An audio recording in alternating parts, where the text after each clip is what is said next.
For the latest Auto Guide Shootout, we're comparing two of the leading Japanese compact cars, the Honda Civic and the Nissan Sentra.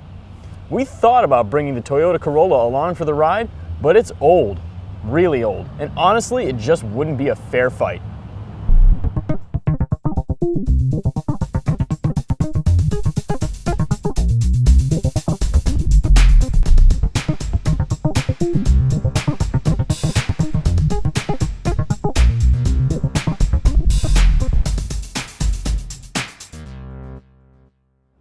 The gas-sipping Sentra gets 30 miles per gallon in the city, 39 on the highway, or according to the EPA, an estimated 34 combined. Pricing starts at $15,990 before delivery, but our top trim test car, that's the SL trim, comes at $23,490. The 1.8-liter four-cylinder pushes 130 horsepower, and that goes either through a manual or, in this case, a CVT. Let's take a closer look at the Honda Civic. In terms of fuel economy, it gets 28 miles per gallon in the city, 39 miles per gallon on the highway, making for a combined 32 miles per gallon in overall driving. Now, the starting price of the Civic is $18,165, excluding delivery. The model we have is the EXL with navigation, and that comes to $23,765.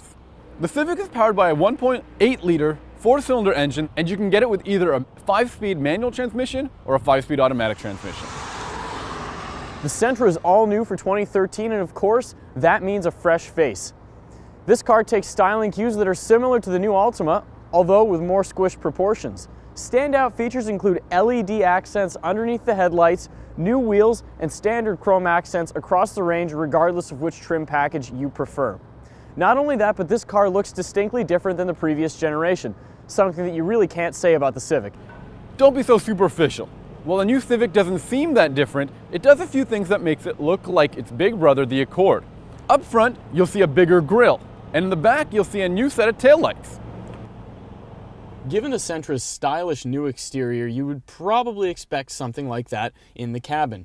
And unfortunately, that's just not the case. Normally, I'd be a fan of things like wood inserts, but on a compact car at the low budget range, it just doesn't fit in. The seats aren't stylish, and coming from somebody who wears khakis every day, there's far too much beige to be seen here. And if you can get past it, there are some things to love about the Sentra. Specifically, it has a lot more interior space, especially in the back seats, than the Civic does. For a compact car, that's a big deal.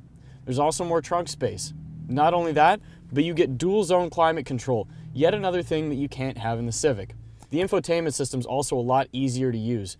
It's faster to pair a phone, it's simpler to understand, and overall, it's just less of a struggle, which means a lot. Unlike the Sentra, the Civic has a far more premium interior, and that really helps shed that cheap, econo-box compact car feel. Aside from the premium touch materials, you'll see that the design is pretty nice too.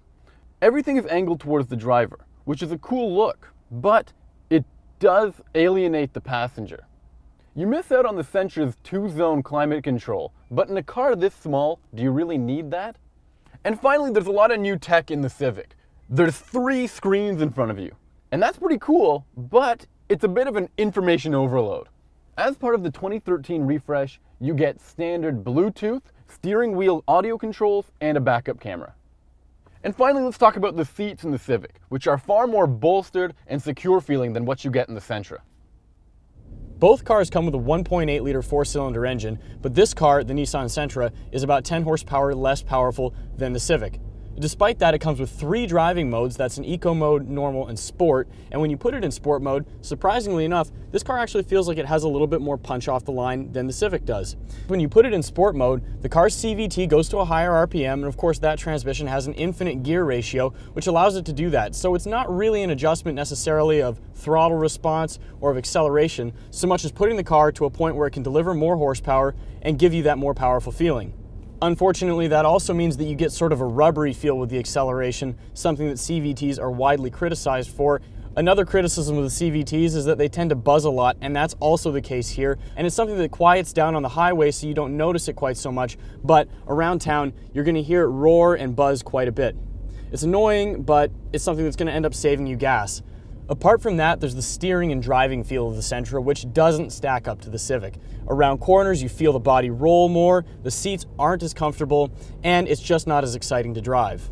Despite the fact that the Sentra is definitely the least exciting of the two to drive, it does have advantages. The fact of the matter is it's the cheaper car. Not only that, but most of the advantages it has over the Civic will be there regardless of which trim package you choose, so you can get the more spacious car even without paying for all the extras that people in this segment might not be so concerned about. In terms of driving, all you need to know is that the Civic is a sharper car in terms of steering and throttle response. Now, in comparison to the old Civic, the new one has a 7% faster steering ratio, and you can really feel it, especially in tight cornering situations. Unlike the Sentra, the Civic only has two driving modes, Normal and Econ.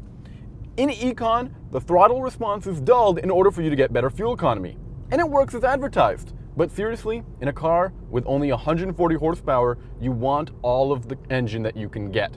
So as a result, we ended up using more of the normal mode, and you are going to love it. The Civic is a far more responsive drive than the Sentra.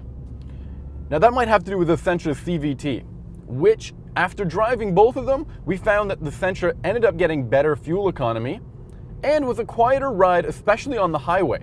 In terms of fuel economy, the Civic is not as good as the Sentra.